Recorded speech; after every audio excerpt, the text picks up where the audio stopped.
नमस्कार, मैं आलोक वर्मा हाजिर हूं फिर एक खास बात के साथ। मित्रों, योगी आदित्यनाथ जो करते हैं देर सवेर सबको मानना ही पड़ता है, फिर चाहे वो बुलडोजर का मामला हो या फिर भ्रष्टाचार से निपटने का। बुलडोजर मामले में सुप्रीम कोर्ट तक ने यूपी सरकार की प्रशंसा कर दी है। फिलहाल हम जिस फार्मूले की बात करने जा रहे हैं उसे भी देर सवेर सबको मानना पड़ेगा। यह कोई चकित करने वाली बात नहीं होगी कि आने वाले समय में आप कई राज्यों को इस फार्मूले को अपनाते हुए देखेंगे, जैसा कि बुलडोजर कार्रवाई में हुआ था। आप आजकल यूपी में संपत्ति घोषणा न करने वाले सरकारी कर्मचारियों के वेतन रोके जाने की खबर पढ़ते होंगे। यह कार्रवाई योगी के उसी फार्मूले का हिस्सा है। देश भर में भ्रष्टाचार से लगभग हर आदमी पीड़ित है। ईमानदारी का चोला पहनकर राजनीति में आई आम आदमी पार्टी पर आकंठ भ्रष्टाचार का आरोप है।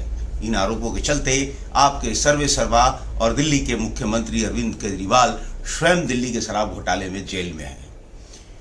योगी ने भ्रष्टाचार को रोकने के लिए खास फार्मूला तय किया है। अभी इसका उत्तर प्रदेश में शुरुआत हुआ है। इस आदेश के परिणाम आने में थोड़ा समय लगेगा।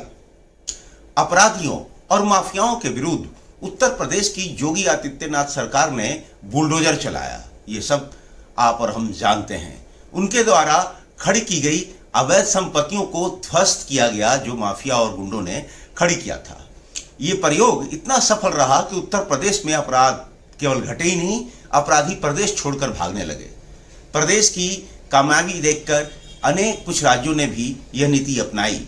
सर्वोच्च न्यायालय ने राज्यों के बुलडोजर एक्शन पर सुनवाई करते हुए उत्तर प्रदेश के एक्शन की प्रशंसा की। प्रदेश में भ्रष्टाचार को रोकने के लिए उत्तर प्रदेश की योगी आदित्यनाथ सरकार एक आदेश में राज्य के आईएएस, आईपीएस, पीपीएस, पीसीएस अफसरों की तर्ज पर राज्य कर्मचारियों को भी ऑनलाइन संपत्तियों का ब्यौरा देना अनिवार्य कर दिया है। सभी सरकारी कर्मचारियों को अपनी चल और अचल संपत्ति का ब्यौरा ऑनलाइन मानव संपदा पोर्टल पर अपलोड करने को कहा गया है। जी हाँ मित्रों, आप इसी से संबंधित खबरें पढ़ रहे हैं कि यूपी में राज्य सरकार कर्मचारियों के वेतन रोके गए क्योंकि उन्होंने अपनी संपत्ति डिक्लेरेशन नहीं की थी। हालांकि शिक्षकों, निगम कर्मचारी, स्वायत्त शासी संस्थाओं के कर्मचारियों को अभी इसमें शामिल नहीं किया गया है। सरकार ने इसके लिए समय सीमा निर्धारित करते हुए इसके लिए आखिरी तारीख 31 अगस्त तय की थी। आदेश के बाद भी बड़ी संख्या में कर्मचारियों ने संपत्ति घोषित नहीं की। सरकार ने इनकी सैलरी रोकने का आदेश दिया। पहले खबर आई थी इनका प्रमोशन भी रोका जा रहा है। अब यूपी सरकार ने कर्मचारियों को 1 महीने का और वक्त दिया है। ये सरकार की ओर से आखिरी अल्टीमेटम माना जा रहा है। जानकारी के मुताबिक मात्र 71% कर्मचारियों ने ही अपनी चल और अचल संपत्ति की जानकारी अपलोड की है। 2,44,565 राज्य कर्मचारियों की संपत्ति का ब्यौरा मानव संपदा पोर्टल पर अपलोड नहीं हो पाया है और इसीलिए उन लोगों के वेतन को रोकने का काम हो रहा है। उत्तर प्रदेश सरकार के चीफ सेक्रेटरी ने सभी विभागों के प्रमुखों को पत्र लिखा था। पत्र में कहा गया था कि सभी सरकारी कर्मचारी 31 अगस्त तक चल अचल संपत्ति घोषित करें, नहीं तो उनका प्रमोशन नहीं होगा। इसके साथ ही कर्मचारियों की अगस्त महीने की सैलरी भी नहीं जाएगी। सरकारी कर्मियों को संपत्ति घोषित करने का निर्देश पहले भी दिया जा चुका है, लेकिन संतोषजनक रिस्पांस नहीं मिलने पर सरकार ने कड़ा फैसला लिया है। यूपी सरकार ने अब आदेश दिया है कि कर्मचारी 2 अक्टूबर तक संपत्ति का ब्यौरा दे सकेंगे।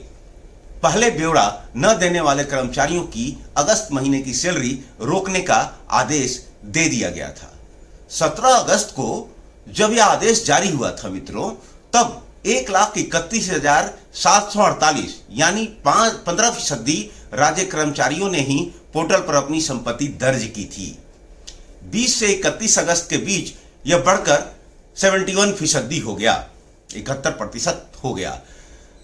तो आप सोचिए इस फार्मूले का असर अभी से दिखने लगा है, रिजल्ट भले बाद में आएगा। उत्तर प्रदेश में कुल 84,66,040 राज्य कर्मचारी हैं। इनमें से 60,20,075 ने ही मानव संपदा पोर्टल पर चल अचल संपत्ति का ब्यौरा दिया। विवरण दर्ज कराने के आदेश पर जीपी मुख्यालय ने नियुक्ति विभाग को पत्र भेजकर उनके कार्मिकों के लिए संपत्ति का ब्यौरा देने के लिए कुछ और समय दिए जाने का जरूर अनुरोध किया है। पत्र में कहा गया है कि त्योहारों और पुलिस भर्ती परीक्षा के कारण तमाम पुलिसकर्मी समय से अपनी संपत्ति का ब्यौरा नहीं दे पाए।